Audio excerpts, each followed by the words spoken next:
ధ్యాన మాతృత్వము. రచన మరియు సేకరణ సి. దేవి సూర్య. ధ్యాన మాతృత్వము మరియు దివ్య మాతృత్వము. దివ్య మాతృత్వంలో గర్భంలోని శిశువుతో మాట్లాడడం.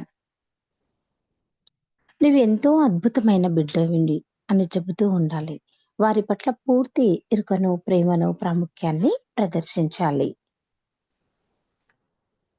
నిన్న మనము ఇంటర్ వరకు చదువుకున్నాము, చెప్పుకున్నాము. అంటే నీకోసం నేను ఉన్నాను తల్లి, అన్ని రకాలుగా రక్షణ ఇచ్చి పూర్తి బాధ్యతను వహిస్తాను అనే నమ్మకం బిడ్డకు ఇవ్వాలి. ఉదయం నిద్ర లేవగానే గుడ్ మార్నింగ్ చెప్పడం, ఎక్కడికైనా వెళ్ళబోయే ముందు బిడ్డకు చెప్పడం, ఆహారం తీసుకునే ముందు కూడా మనం ఇప్పుడు ఇది తీసుకుందాం అని చెప్పి కొద్ది కొద్దిగా ఆస్వాదిస్తూ తినడం చేయాలి. అలాగే తండ్రి కూడా సమాన పాత్ర తీసుకోవాలి. అంటే భార్య కడుపుతో ఉన్నప్పుడు ఆమె కడుపు భాగంపై ప్రేమతో నిమరడం, ప్రేమగా మాట్లాడడం చేయాలి. అప్పుడు వారు తండ్రి కోసం ఎదురు చూడడం జరుగుతుంది. తండ్రికి చాలా చక్కగా స్పందిస్తారు.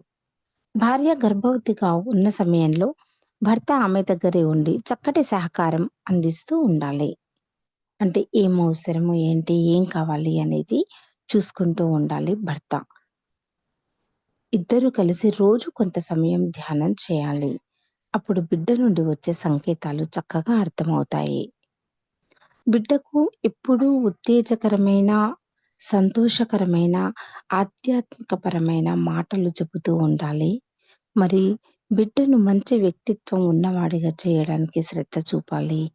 మంచితనం, ఉత్సాహం, ఆరోగ్యం ఉన్నవాడిగా చేయడానికి శ్రద్ధ చూపాలి. వివేకం గల పిల్లలు కావాలి అనుకునే వాళ్ళు గర్భంలో ఉన్నప్పటి నుండి బిడ్డకు ఈ విధంగా శిక్షణను ఇవ్వాలి. ఈ విధంగా ఆమె తన పొట్టును తాకి జాగ్రత్తగా విను. నేను మీ అమ్మను మాట్లాడుతున్నాను. నువ్వు జన్మనిచ్చిన తర్వాత మంచిగా, సత్యవంతంగా నీ జీవితం సాగాలి అని మెల్లగా చెప్పాలి. నేను చెప్పేది వినగలుగుతున్నావా? నిరంతరం సౌందర్యాన్ని ప్రేమించు, ఆనందాన్ని ప్రేమించు, అందాన్ని ప్రేమించు, సౌందర్యాన్ని పరీక్షించు. అందమనంటే అలా కాదు, ప్రకృతి అందం. చక్కగా విను. నీవు పుట్టేటప్పుడు చక్కటి శారీరక ఆరోగ్యంతో, అందంగా, మానసిక ఆరోగ్యంతో, ఆధ్యాత్మిక విజ్ఞానం కలిగి ఉండాలి. ఇది నేను నీకు ప్రతిరోజు చెబుతూ ఉంటాను. ఒక ఆత్మగా సంపూర్తిగా దానిని గ్రహించు. రెండవది, జీవితంలో ఏం సంభవించినా ఆనందంగానే ఉండాలి. అది మంచి కాను, చెడు కానీ ఏదైనా కానివ్వండి, ఒకేలాగా స్వీకరించాలి. ఎప్పుడూ ఆనందంగా ఉంటూ ఆనందాన్ని వ్యాపింపజేయాలి. అంటే మన పక్కవారు కూడా మనం ఒక్కరమే ఆనందంగా కాకుండా మన చుట్టుపక్కల వారు కూడా ఆనందంగా ఉండేలాగా ఉండాలి. ఓ నా చిట్టి పాపాయి, శ్రద్ధగా విను. అంటే ఇప్పుడు కడుపులో ఉన్న బిడ్డకి తల్లి మాట్లాడుతుంది బిడ్డతో. ఒక్కసారి వినండి. ఒక మంచి బిడ్డగా ఉండు. ఎప్పుడూ అందరిని ప్రేమిస్తూ, అందరి పట్ల దయతో ఉండు. ధైర్యంగా, నిర్భీతితో వ్యవహరించు. నువ్వు జన్మించే ఉంటావు. నువ్వు ఆరోగ్యంగా పుట్టబోతున్నావు. నువ్వు ఎంత వయస్సు వచ్చినా ఆరోగ్యంగా, నిత్య యవ్వనంతో ఉంటావు. నువ్వు బాబుగా పుట్టినా లేక పాపగా పుట్టినా నాకు అంగీకారమే, ఆనందమే. నాకు ఆడ మగ అని తేడా లేదు. ఎవరైనా సరే నాకు ఇద్దరు సమానమే. అక్కడ ఆడ మగ అనేది ఏమీ లేదు అని ఆనందం వ్యక్తం చేస్తుంది తల్లి. నీకంటే బలహీనులను రక్షిస్తూ, సహాయపడుతూ ఉండు. నీతో పాటు ఉన్నత తలాల నుంచి మానవ జాతి మరింత ఉన్నతంగా సరికొత్త ప్రపంచాన్ని స్మరించుకునే జ్ఞానాన్ని తీసుకొనిరా. నీకోసం ఎన్ని మంచి పనులు ఎదురు చూస్తున్నాయో చూడు. చూసావా, విన్నావా బుజ్జి తల్లి అంటూ. 6, నిన్ను నువ్వు విశ్వసించుకో. అంటే నిన్ను నువ్వు నమ్ము. నిన్ను నువ్వు నమ్ముకో. నువ్వు యావత్ జీవితం ఆనందించగల జీవన విధానాన్ని నువ్వే సృష్టించుకో. నీలో ఉన్న అవకాశాల మెరుపులను, సాయశక్తుల విజయ జ్వాలలుగా మార్చుకో. అంటే విజయం వచ్చే విధంగా వాటిని, ఆ పరిస్థితులను కూడా నీవే మార్చుకో. ఏడవది శ్రమ, దయ, వినయం, సహనం, నిజాయితీ, ధైర్యం, ప్రేమ నీ చర్యలలో ఉంటే నీలో అంతర్గతమైన శాంతి, సామరస్యం నెలకొంటాయి. దానివల్ల నీకు ధర్మ్ ఆధ్యాత్మిక విజయం తథ్యం. తప్పకుండా నీకు ఆధ్యాత్మిక విజయం లభిస్తుంది. మరో వ్యక్తి కంటే ఉన్నతుడు కావడంలో గొప్పదనం ఏమీ లేదు. నీలోని పాత నువ్వు కంటే ఉన్నతుడివి కావడమే నిజమైన ఔన్నత్యం.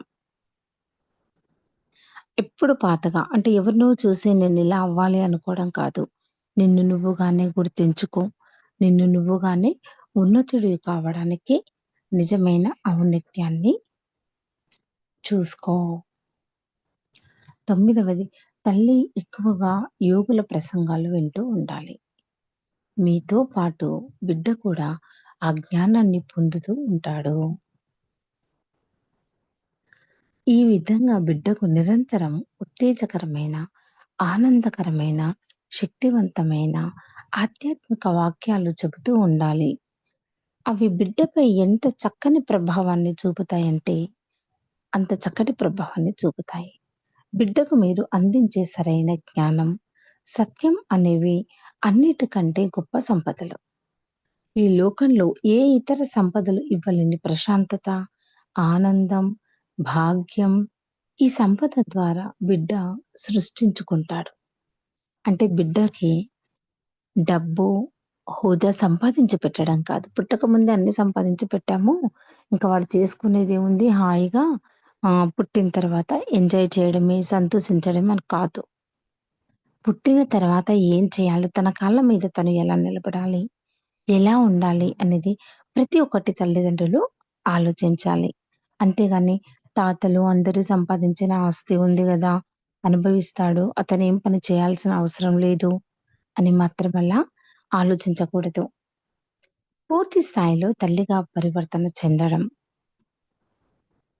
బిడ్డకు ఇటువంటి శిక్షణలు ఇచ్చి చక్కగా పెంచడానికి ముందుగా తల్లిలో పరివర్తన ఎంతో అవసరము. తల్లి కావడం అనేది మీలో పరివర్తనను, మీలో మార్పును ఆవిష్కరించుకోవడానికి ఒక అత్యున్నత ప్రయాణం. ఈ నెలలో మీరు మాతృత్వం అనే కొత్త జీవితం కోసం మీ మనస్సును మరియు మీ శరీరాన్ని, మీ ఆత్మను సిద్ధం చేసుకోండి. మీ బిడ్డ మీ నుంచి వేరుగా లేదు. అతడు లేదా ఆమె ఇప్పుడు మీలో భౌతికంగా కలిసి అంటే కనెక్ట్ అయి ఉన్నారు కదా! ఇంకా భూమి మీదకి రాలేదు. కనెక్ట్ అయి ఉన్నారు. అయితే భావపరంగా మీరు ఎన్నో జన్మల నుంచి కలిసి ఉన్నారని అర్థం. ఆలోచించండి. ఈ సమయం మీరు తల్లి అనే కొత్త పాత్ర కోసం నమ్మకాలు, కలలు, ఆశలు అన్నిటిని తీర్చిదిద్దుకునే సమయం. తగినంత సమయాన్ని కేటాయించి చక్కటి తల్లిదండ్రులుగా మిమ్మల్ని ఊహించుకోండి. మిమ్మల్ని ఊహించుకోండి. తల్లిగా మీకు అందే జ్ఞానం కోసం మరియు మీరు పొందబోయే శక్తి స్థాయి మార్పు కోసం సిద్ధపడి చక్కటి స్వేచ్ఛతో కూడిన వాతావరణాన్ని పుట్టిపోయే వారి కోసం ఏర్పరచాలి. ఊహాశక్తి ఎంతో అద్భుతమైంది. శక్తివంతమైనది కూడా. చక్కటి ఊహల వలన మీరు పిల్లల పెంపకం పట్ల మరింత స్పష్టత పొందుతారు. అద్భుతమైన దివ్యశక్తి మీకు మీ ఊహకు మధ్య ప్రవహించి అది వాస్తవ రూపం పొందడంలో సహాయాన్ని అందిస్తుంది. ఊహల వలన మీ భయాలను, అనుమానాలను అధిగమించి మంచిని సృష్టించుకోవాలి.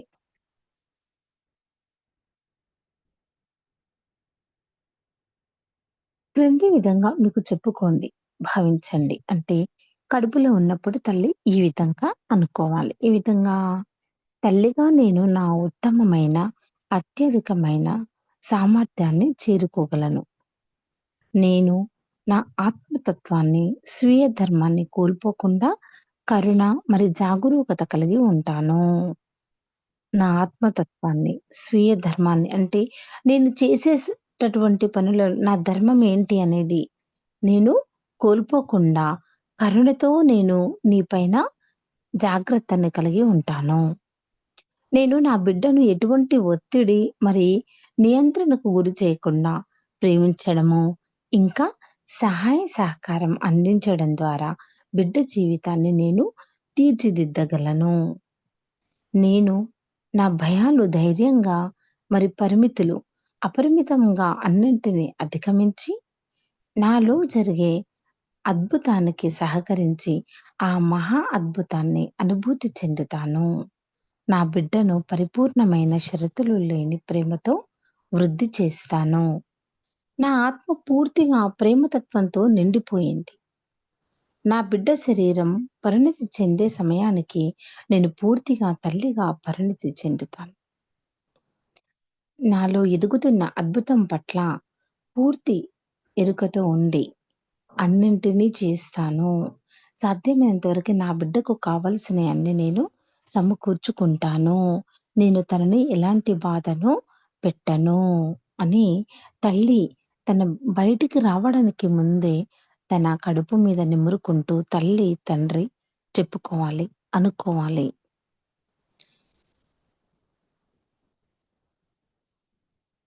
నా ఆత్మ పూర్తిగా ప్రేమతత్వంతో నిండిపోయింది.